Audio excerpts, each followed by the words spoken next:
Magandang hapon mga kapanalig. Welcome sa programang Usapang KKK, Kalusugan, Kagalingan at Kagandahan. Ako po si Ivy at kasama natin si Dr. Irene Lim. Para po sa inyong mga katanungan, maaari po kayong mag-text sa 0918-837-4827, 0925-896-1689 at 0917-810-6169. Para po sa may mga signal cable audio, kami po ay nasa channel 313 at sa eradioportal.com/Luzon AM stations/kilohertz Radio Veritas 846. Magandang hapon, Dok.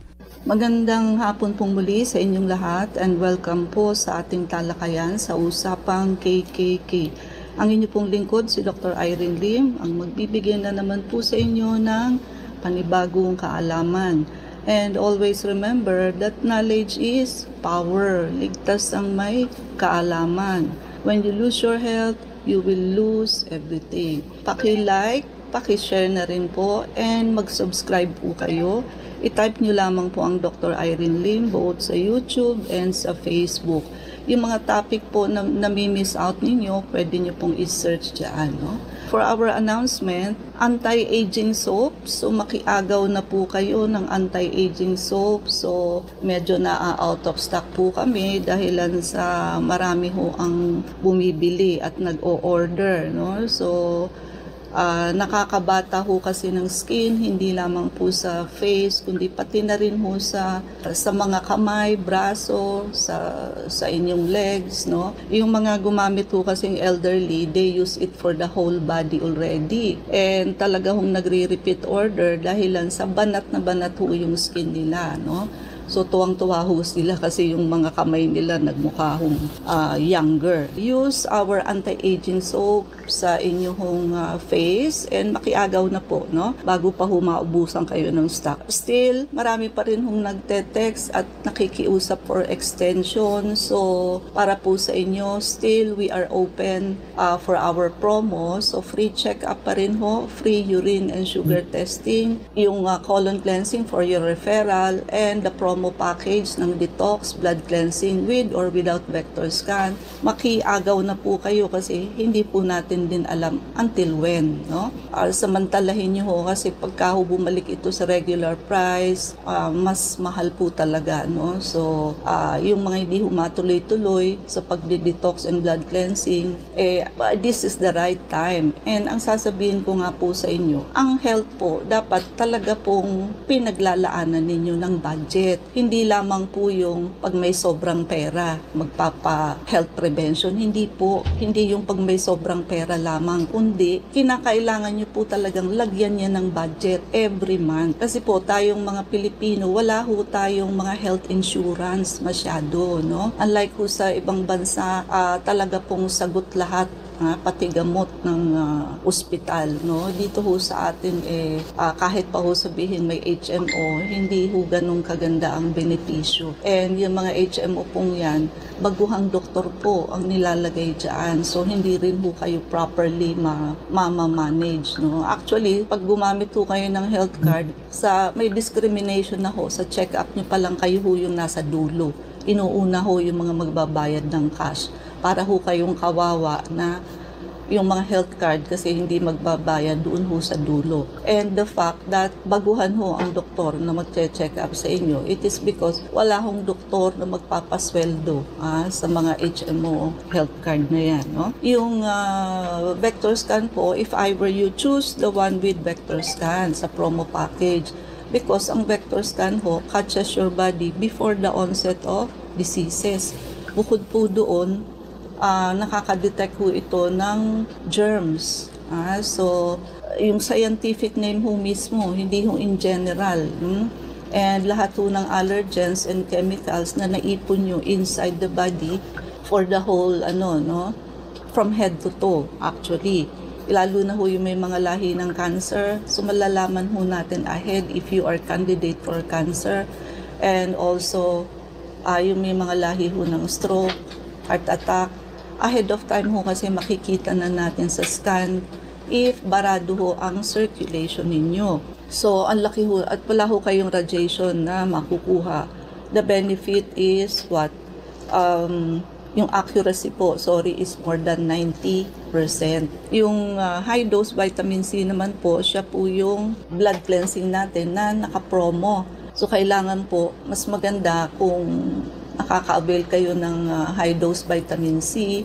May extra benefit ho kasi yan. Hindi ho katulad ng pag-inom nyo ng regular na 500 milligrams oral daily. May extra benefit ho ng anti-cancer and anti-microbial property. No?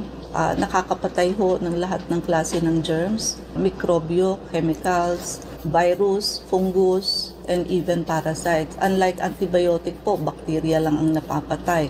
But high-dose vitamin C, lahat po ng klase ng mikrobyo napapatay niya. Plus, dun ho sa may mga cancer, it can kill cancer cells by blasting it. Pag kinain ho ng cancer cell directly yung high-dose vitamin C dahilan sa very similar po ang chemical structure ng sugar and vitamin C. So akala niya ho yung vitamin C is sugar. Mag-e-enlarge po siya na mag-e-enlarge hanggang sa pumutok siya. So microscopically magbablast po ang mga cancer cells. And ginagamit na rin ho ito sa hospital setting in US. Plus, so na-realize na ho nila how beneficial is high-dose vitamin C. Kaya inadapt na ho nila. Ayun, pwede nyo ho itong i-prepaid na para hindi na kayo mapagsarahan ng promo and wala hong expiration kung kailan ninyo gagamitin. Plus, also, this is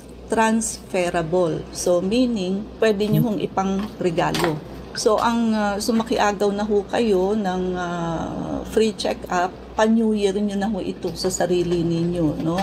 So, and sabi ko nga, talaga hong kailangan ninyong lagyan ng budget ang health. Because health is wealth. Para ho kayong nag-i-invest sa health, no? Kasi malaking gastos pag kayo nagkasakit. Yung inipon-ipon nyo ho for so many years, isang labasan lang ho yan pagka may na-ospital sa pamilya. No? Ubus po yan or kulang pa yan. So, mas cost-effective ho ang nag-health prevention. No? Ito hong mga ino-offer namin, free check-up, naka-promo package, yung ating mga blood cleansing, yung detox. Ito ho yung right choice para gawin nyo sa sarili ninyo. Ang laki ho ng impact nito sa health ninyo. And our topic for today is danger of smoking versus vape. Okay, so alam naman ho natin na ang paninigarilyo, we are getting 6,000 different kind of chemicals aside from nicotine and tar. Of course, it poses a lot of danger. Hindi lamang ho sa ating respiratory, kundi pati na rin ho sa cancer, sa puso, at iba pa hong it weakens our immune system, at marami pa hong iba, which is smoking ho ang leading cause ng various types of cancer, especially ho lung cancer, pati throat, mouth, esophagus, cancer, pati na ho sa bladder, pancreatic cancer, kidney and cervical cancer. So hindi lamang po cancer sa baga, kung hindi risk factor din ho siya even sa ibang klase ng cancer. Kasi ho yung chemicals ng sigarilyo, siyempre ho kumakalat yan sa buong katawan natin. So pinahihina ho yung organ. Yung 6,000 different kind of chemicals po kasi, most of them are carcinogenic. Ibig sabihin ho cancerous na nakaka-damage ho ng ating up to the level of our DNA. So imaginein ho ninyo na level ng ating DNA naaabot po. Hindi lamang po yun, no? So ang smoking po, nadadamage niya ang heart and blood vessel. So ini-increase ho niya ang risk ng magkaroon ho tayo ng bara sa puso. Therefore, malapit ho sa heart attack, sa stroke, sa peripheral artery disease, and sa aortic aneurysm. So, alam nyo naman ho ang danger ng aneurysm. Bigla na lang hong pumuputok yung mga ugat because of nagkakaroon ho ng outpouching. Na-accelerate ho kasi ito yung build-up ng bara sa gilid ng ating ugat, leading to atherosclerosis. Kasi ho, yung mismong mga chemicals na nakukuha natin sa isang stick pa lamang ho ng sigarilyo, how much more po if you are a chain smoker at nakakaisang kaha ho kayo sa isang araw. Ninanarrow niya po yung diameter ng ating mga ugat, bukod po sa nahaharden yung ating arteries, wherein resulting into heart attack and stroke. No? Talaga hong malaking impact ho yan. No? Bukod sa cancer and cardiovascular disease, of course, sa respiratory issues. So pati ho yung airway, yung alveoli, up to the level ho ng, so from the trachea, paliit ho ng paliit ang ating lungs, no? From the trachea through bronchi, bronchioles, and alveoli, which is our airway. So pati po yan nasisira. Yung lungs ho kasi natin, from the trachea, paliit ho ng paliit yan, parang sanga ng puno, hanggang ho doon sa dahon. Kumbaga yung mga dahon, yun na ho yung alveoli natin, air sacs. Yun ho, causing COPD, like emphysema, wherein yung lungs ho ninyo, hindi na ho siya masyadong nai-stretch. Hindi na ho kasi elastic, nawawala ho yung elasticity ng ating air sacs. Pag nag-i-inhale ho, mababaw lang ho ang inhale-exhale kasi nga po hindi na ho stretchable. Kaya very shallow ang breathing ng taong may emphysema. COPD, emphysema, and even pneumonia. Siyempre ho, prone sa infection ang lungs na araw-araw ho na-expose sa carcinogenic chemicals galing ho sa sigarilyo. Kung kayo naman ho ay may hika, so nawo-worsen ho ang asthmatic symptoms. And ayun po, no? So increasing the risk of other respiratory infection. Pati ho sa reproductive health, affected po ng smoking. So nawi-weaken ho ang fertility ng both men and women. So yung mga hindi ho magkaanak, lalo po kayong hindi magkakaanak kapag ho smoker kayo, no? So nababago niya ho kasi yung menstrual cycle ng babae. So nagkakaroon ho ng menstrual cycle irregularities, nag-early menopause ang kababaihan, marami hong pregnancy complication such as pag smoker ho ang mother, mas prone ho kayong magkaroon ng ectopic pregnancy, miscarriage, yung baby ho, premature birth, maliit, hindi ho umaabot ng 9 months. If ever na maging successful ho yung pregnancy, low birth weight ang baby. And sa kalalakihan naman ho, na nahaharm po yung sperm quality. So minsan ho, walang head, minsan putol yung tail, at minsan ho, kakaunti yung sperm na lumalabas. So not enough para mabuntis yung kababaihan, no? So kung gusto ho ninyong magkaanak, kailangan ho stop smoking. And bukod po doon, meron pa ho siyang ibang danger o side effects sa katawan. Nai-increase din ho ang risk of developing type 2 diabetes. And also, napapahina ho ang immune system. Pati ho sa buto, nare-reduce ho ang bone density. So meaning, mas nagiging prone ho sa osteoporosis. Pati ho sa mata. So mas madali ho kayong magkakaroon ng katarata, macular degeneration, pati ho dental issues. Prone ho kayo sa tooth decay, gum disease, at kung may mga sugat ho kayo or open wound, nai-slow down ho ang wound healing. So imagine niyo ho, yung isang stick ng sigarilyo na ipinapasok ninyo sa katawan ninyo, ganun ho karami ang sakit na pwede hong mangyari sa inyo. And you could just imagine, pinag-uusapan ho natin isang stick ng cigarette, o paano pa ho kung isang kaha, isang araw. And para ho malaman ninyo kung gaano ho karami ang chemicals na nakukuha ninyo sa isang cigarette, bumili ho kayo ng filter ng sigarilyo dyan ho sa 7-Eleven halimbawa. Makikita nyo ho yung iiitim ng filter sa isang sigarilyo pa lamang, no? So, and hindi naman din ho 100% na filter. So, meron hong nakakapasok pa rin. So, yung filter ho, halos kalahati ho ng filter na pupuno ng maitim. Iisipin nyo ho, yung mga maitim na yun na nasasala ng filter, kung hindi ho kayo gumamit ng filter, diretso po yun sa baga ninyo. And you could just imagine, halos kalahati ng filter sa isang stick ng cigarette.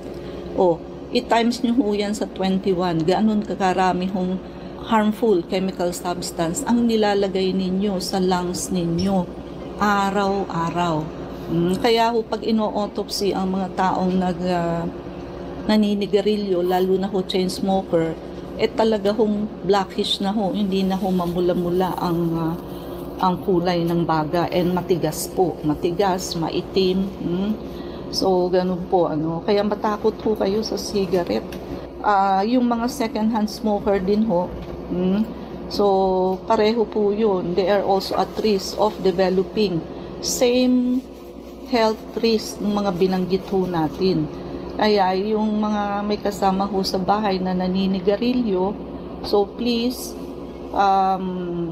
lumayo ho kayo sa husband ninyo o kung sino man ho sa loob ng house ang naninigarilyo, because you are getting the same harm from the one who is active smoker. Kahit ho second hand or passive smoker lang ho kayo, no? Ang masakit ho doon, kung second hand smoke lang kayo, hindi nyo naman na-enjoy yung sigarilyo, hindi naman kayo naninigarilyo, kaya lang ho kayo ay nabubugahan nung yung usok galing ho sa sigarilyo, no? And of course, yung financial burden po, mahal na ho, no? More than 100 pesos so ang isang kaha ng sigarilyo.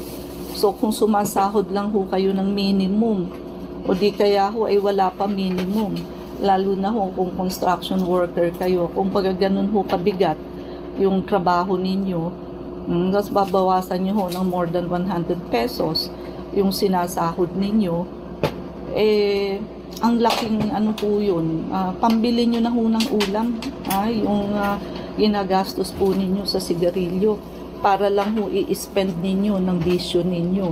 And of course, yung social impact, no? Marami hong tao ang ayaw ng smell ng cigarette, and dumidikit ho kasi yan sa, halimbawa nasa isang kwarto kayo, yung kwarto ho nag-aamoy sigarilyo talaga, mabaho po, no? And kaya ho maraming mga restriction sa public places about smoking. So ginagawan ho ng isolation, and syempre ho nare-reduce ang life expectancy, nakakaikli ho ng buhay ang paninigarilyo, no? And nakakadagdag din ho yan sa environmental pollution. So hindi lang ho buga ng sasakyan, kundi pati ho yung usok galing sa cigarette. Kung kada minuto ho, ilang milyon o bilyong tao ang nagsisindi ng cigarette. Lahat ho yan nasa atmosphere natin, no? And of course, dagdag ho yan sa gastos ninyo sa ospital, ang paninigarilyo, no? And nakakadagdag din ho yan ng impact sa mental health, which is depression, anxiety, and stress. And yung iba ho, nagre-resort sa vape, no? But actually ho, pinag-aaralan pa ho, still on research po ang vaping, kasi ho, hindi ho, wala hong kasiguruhan na mas safe ang pagbe-vape, no? Kasi ho, minsan, sari-saring chemical na rin ho ang nilalagay sa vape.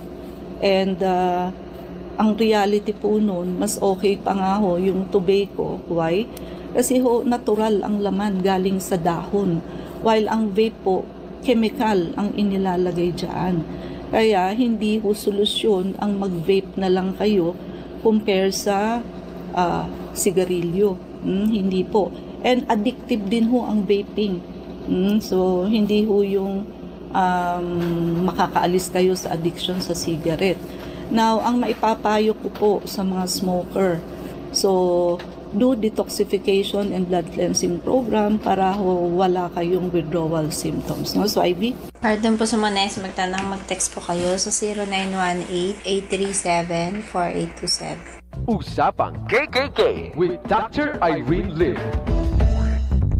Prevention is better than cure. Yan ang pag-uusapan natin dito sa programang Usapang KKK with Dr. Irene Lim. Solusyonan natin ang inyong problemang pangkalusugan dito sa programang Usapang KKK with Dr. Irene Lim. Ako ang inyong kapanalig, Dr. Irene Lim. Pag-uusapan natin ang makabago at natural na pamamaraan tungo sa pagkakaroon ng malusog na pangangatawan dito sa programang Usapang KKK with Dr. Irene Lim. Tanong ni 7707. Tanong ko lang po, ano ang gamot bilihin para magaan ang pagdumi? Kasi minsan ako, tag 3 days bago makadumi. 43 years old po ako. Okay, so what you mean is yung mga laxative, no? So, actually hindi ho yan ang kasagutan. So, kailangan ho muna ayusin nyo ang water intake ninyo, baka ho kulang. Number 2, ayusin ho ninyo ang diet ninyo. So, kailangan ho more on gulay and prutas kasi ho, nandyan ang fiber. So, ang fiber ho, yan ho ay parang broomstick na nagwawalis ho sa lining ng inyong colon, no? And para ho mas maganda, yung detoxification program ho namin, ma-avail ninyo kasi ho, pati ho yung mga mucoid plaques sa gilid ng inyong colon, matatanggal po, no? So, also consider parasitism kasi ho, constipated ang may parasitism. But kasama na rin ho yun sa detoxification program. And also try to consider baka ho kayo ay may diabetes din. Ang may diabetes po kasi, ayan, naapektuhan ho yung vagal nerve. So later on ho, nagiging constipated. And also, hindi lamang po yun, no? So try to check also, baka may mga maintenance ho kayong ibang iniinom na ang side effect ho is constipation, no? So usually ho, yung mga anti-Parkinson's, yung mga pain reliever, na ayun ho, no, na medyo addictive, ayan po, nakaka-constipate po yan. But wala hong pinakamaganda kundi magpalista ho kayo ng check-up para ho ma-detox ko po kayo and malaman ho kung merong ibang problem na nakaka-apekto sa inyong blood, sa inyo pong constipation. So walang tayong oras, mangyari po lamang na kayo magpalista kung kayo magpapa-check up. So, Unit 1101, Clinica Medica 101, Centuria Medical Makati, Salamanca Street Corner, Kalayaan Avenue, Makati City. So, ang atin pong landmark is along Makati Avenue, yung corner General Luna Street. So, everyday ho bukas ang clinic, pati na rin ho Saturday and Sunday, kailangan lamang ho magpalista kayo ahead. Ivy, ang mga numero. Pwede po kayong tumawag sa 546-9412. 0922-875-2899. Pwede rin po kayo mag-text sa 0925-896-1689 at 0917-810-6169. Prevention is better than cure and health is the best investment. Regaluhan niyo po ang inyong sarili ng pagpapacheck up para ma-auscultate namin ng likod ninyo. Maagapan ho kung kayo ay may walking pneumonia. And sabayan nyo na ho ng pagpapa-vector scan, detoxification and blood cleansing program because bukod ho sa yan ang mag-a-address sa root cause ng lahat ng sakit, yan ho kasi ang basic na dapat ginagawa sa katawan para ho pati root cause ng sakit na a-address. Hindi ho kayo tatanda ng puro band-aid treatment like maintenance ang nangyayari sa inyo. Lalo na ho ngayon, this is the right time for you to start because naka-extend po ang ating promo for free check-up, free urine and sugar testing, free colon cleansing for our referral, And promo package so ng malaki ang madi-discount ninyo sa detox, blood cleansing, and vector scan. And yung atin pong high dose vitamin C wherein siya po ang nagkakaroon ho ng extra benefit ng anti-cancer and antimicrobial property, no? Ayun po, no, makiagaw na po kayo sa ating extension at hindi ho namin alam until when.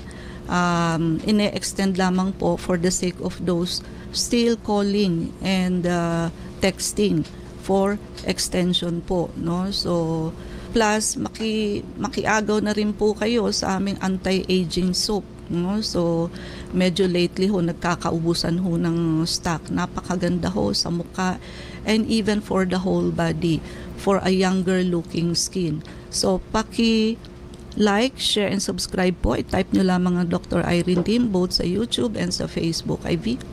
Please like us on Facebook. Ang account po natin, Klinika Medica 101. Maraming salamat mga kapanalig sa pakikinig sa amin sa hapong ito. Abangan niyo po muli kami bukas, alas 4 hanggang alas 4:30 ng hapon sa programang Usapang KKK. Kasama natin si Dr. Irene Lim. Ako po si Ivy at sumayin niyo ang katotohanan. Salamat po.